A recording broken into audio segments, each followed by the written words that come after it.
Welcome to our first look at the brand new C400 cinema camera from Canon. Here at Glazer's Camera in Seattle, Washington, we had an amazing opportunity to get a pre-production C400 to try before release. We were excited to get our hands on this long-awaited camera to see what the sensor could do, and we were pleasantly surprised.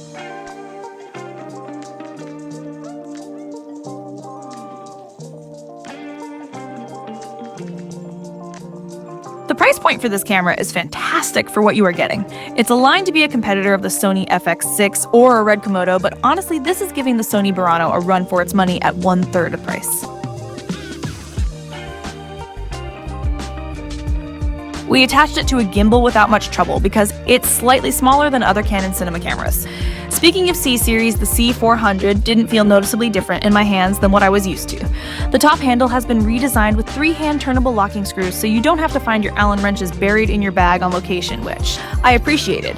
The camera now has mini XLR inputs, which will be a small adjustment, but not a big deal.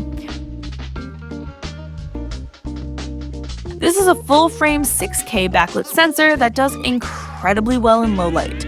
This is also the first camera to support triple ISO, meaning you can shoot natively at 800, 3200, and 12,800 to maximize the full dynamic range of the C400 sensor. In simpler terms, this camera looks great in poor lighting conditions.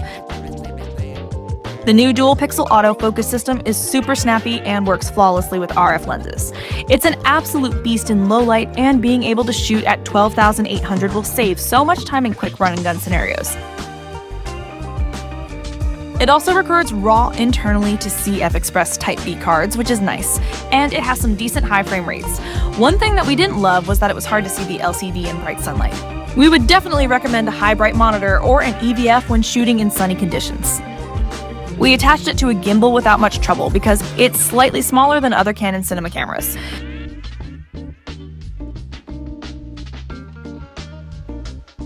If you are a creative, I promise this is going to be an amazing tool to help you document and tell stories.